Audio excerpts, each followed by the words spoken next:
No vídeo de hoje eu vou te mostrar como criar um sermão expositivo. Nós vamos falar do conceito, vantagens, desvantagens e nós iremos aprender juntos o passo a passo para criar o seu próprio sermão expositivo, lidando, além das divisões naturais, uma estrutura de esboço que casa perfeitamente com o sermão expositivo. Se você queria aprender de uma vez por todas como pregar um sermão expositivo, esse vídeo é a resposta perfeita para a sua busca. Sem enrolação, vamos para o vídeo. Como criar um sermão expositivo. Mas antes de qualquer coisa, o que é um sermão expositivo? Bem, o conceito de um sermão expositivo é uma pregação sobre uma porção extensa do texto bíblico, aplicando as lições para o tempo atual. Então, o sermão expositivo, ele é diferente do sermão temático ou do sermão textual, na medida em que o sermão temático, ele pode ser encontrado por toda a Bíblia, percorrendo toda a Bíblia. Imagine que você queira falar sobre oração, por exemplo. A oração você pode encontrar passagens em Gênesis, em Êxodo, em Malaquias, em Mateus, em Apocalipse, todas elas relacionadas ao tema oração.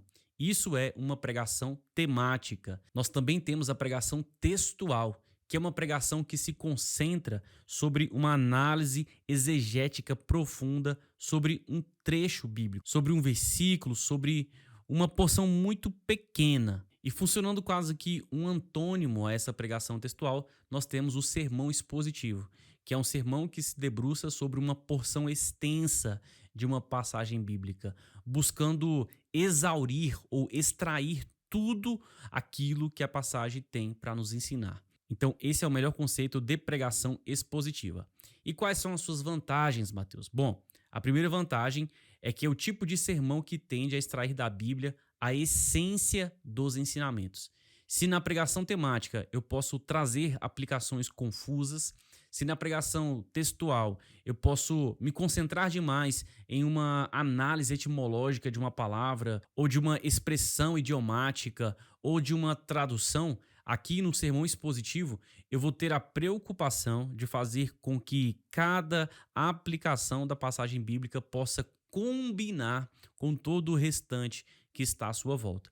Por isso, é um tipo de sermão que extrai do texto bíblico os seus ensinamentos. Segunda coisa importante aqui para nós: o próprio avanço serve de esboço da pregação. O que eu quero dizer com isso? Que, como nós estamos pregando sobre uma porção extensa, conforme nós vamos avançando sobre essa porção extensa, nós vamos tirando dali os tópicos para a nossa pregação.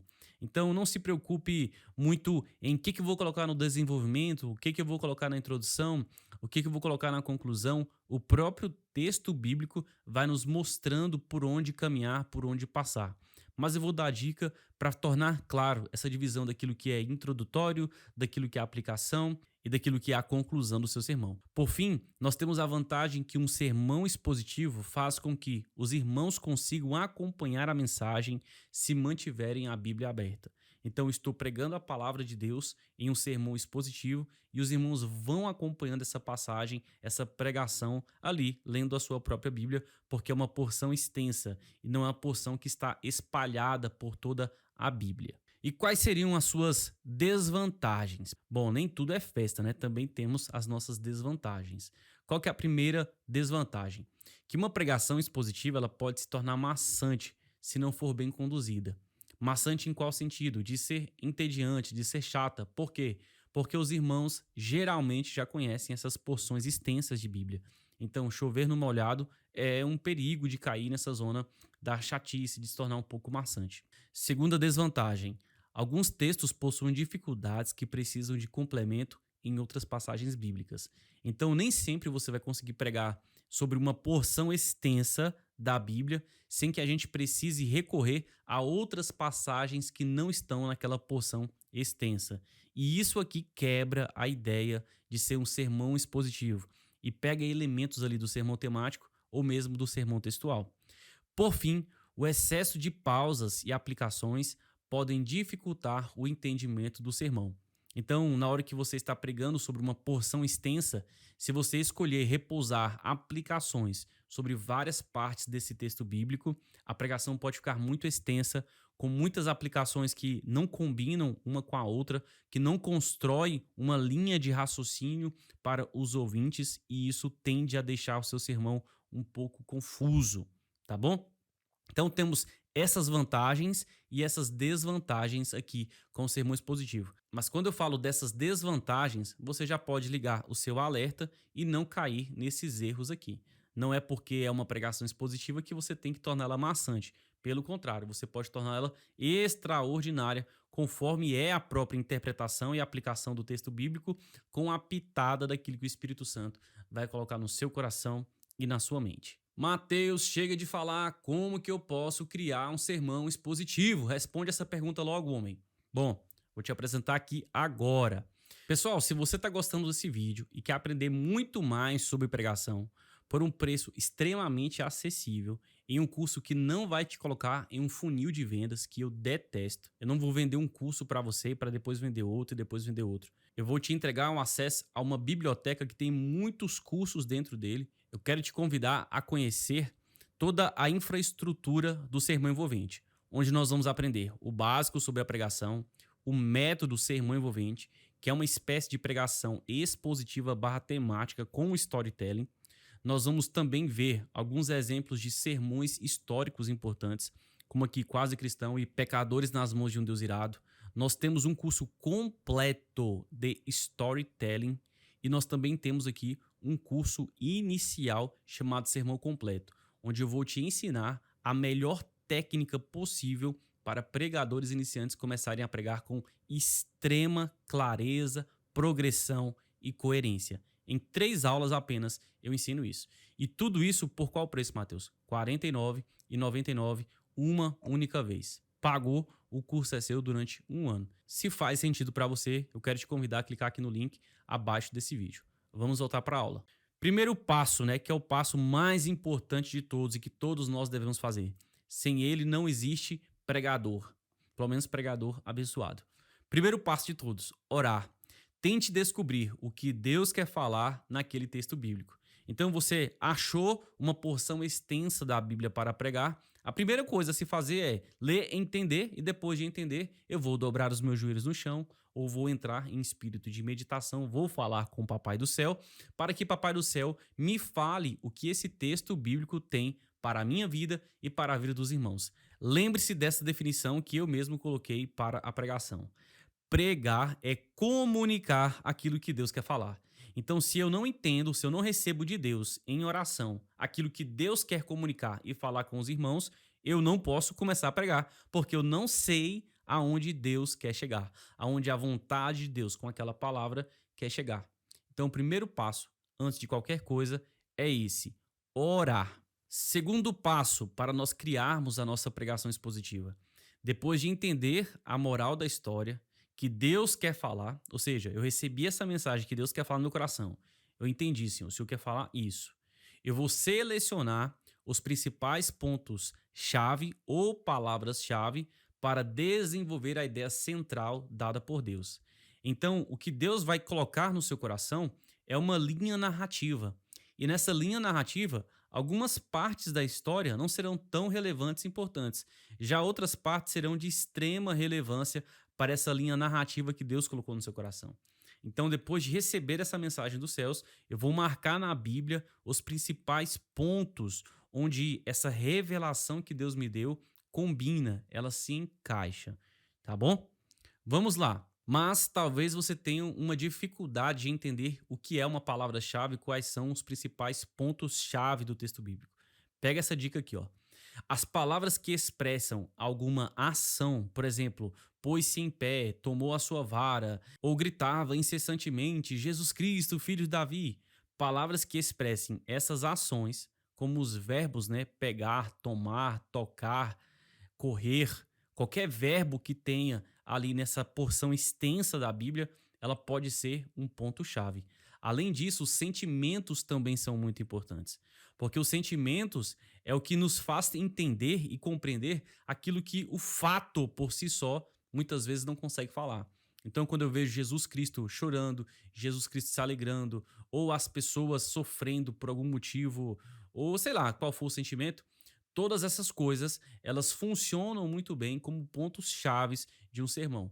Então, Deus me deu uma determinada visão, uma determinada narrativa para aquele sermão expositivo. Eu vou pegar dentro dessa visão, dentro daquilo que Deus quer falar comigo e com os irmãos da igreja, as principais ações e sentimentos que combinam com aquilo que Deus quer falar. Isso vai facilitar demais a sua pregação a ter pontos-chave. Marca todos eles, depois você exclui aqueles que você entender que não combinam tão bem assim com aquilo que Deus quer falar. Amém? Depois disso, o que que você vai fazer? Você vai já ter todas essas palavras marcadas, você já fez uma oração e agora você já está com seu esboço ali mais ou menos organizado. Deus, eu vou falar nesse ponto, nesse aqui, para combinar com aquilo que o Senhor colocou no meu coração. Sabe o que que muda realmente a pregação nessa hora? Você dobrar os seus joelhos no chão novamente pela segunda vez e agora você vai conversar com Deus sobre essa passagem bíblica, mostrando esses pontos que você selecionou. Eu chamo de oração devolutiva. Nas minhas orações devolutivas, geralmente o conteúdo mais denso do sermão é entregue novamente para mim. Se na primeira oração eu entendi o sentido daquilo que Deus quer falar, nessa oração devolutiva eu entendo com profundidade a mensagem que Deus quer transmitir para os irmãos e muitas vezes para mim. Nessas horas, muitas vezes eu começo a chorar, eu começo a falar em línguas estranhas, porque eu sinto de verdade a presença de Deus nessa oração devolutiva. Depois de fazer essa oração devolutiva, agora você tem um conteúdo mais denso dentro do seu coração. Esse conteúdo denso que está dentro do seu coração provavelmente será o cerne do seu sermão, será a parte do centro do seu sermão. Então escolha 3 ou 4 pontos chaves que será o desenvolvimento do seu sermão e somente depois disso você vai criar a sua introdução e a sua conclusão. Então a melhor maneira de criar uma pregação, seja ela expositiva ou não, é começando pelo meio dela, pelo desenvolvimento, porque é aqui que está a resposta daquilo que Deus quer falar. A conclusão é só a linha de chegada. E a introdução é o que eu vou utilizar para levantar essa bola, para levantar essa narrativa. Então eu preciso começar pelo meu desenvolvimento. E agora eu vou entregar para vocês uma estrutura que eu tenho utilizado muito, que é chamado de esboço triplo-triplo, que é igualzinho às divisões da escola dominical. A introdução tem 3 tópicos, o desenvolvimento tem 3 tópicos e a conclusão tem 3 tópicos. Fica bem equilibrado. Por quê? Na introdução, eu vou conseguir trazer todo o contexto e levantar essa narrativa, essa bola narrativa daquilo que Deus me entregou, tanto naquilo que ele quer falar, quanto na oração devolutiva. E na conclusão, eu vou simplesmente aterrissar a mensagem, aplicando os conceitos que eu aprendi ou pude extrair dessa mensagem. E olha que legal que eu deixei para vocês aqui, ó. Então nós temos introdução com 3 tópicos, desenvolvimento com 3 tópicos e conclusão com 3 tópicos. Olha que legal aqui, ó. Então, lá no meio da mensagem, eu selecionei quais são as palavras-chave que estão no cerne do meu sermão. Então, o que vai ter na minha introdução? Ou até onde a minha introdução vai? A minha introdução vai até o surgimento, a aparição da primeira palavra-chave. Então, tudo aquilo que estiver antecedendo a primeira palavra-chave, a aplicação dessa palavra-chave, será a minha introdução. E tudo aquilo que estiver depois da palavra-chave, né, depois dessas lições que eu pude aprender, será a minha conclusão. Só que aqui, alinhado ou tentando retransmitir, repassar aquilo que Deus colocou no meu coração primeiro, que é o que ele quer dizer. Percebeu que com essa divisão as coisas funcionam muito bem? Eu quero te fazer um convite. Se ainda não estiver aqui no canal, em breve terá. Eu vou criar um vídeo aqui falando como pregar contando histórias. E esse vídeo vai servir como uma luva nesse vídeo aqui de pregação expositiva, porque geralmente as pregações expositivas contam uma história. Então eu preciso ter recursos de storytelling, recursos narrativos de como contar história para potencializar aquilo que Deus colocou no meu coração. É por isso que é muito importante você se inscrever nesse canal e deixar o seu like.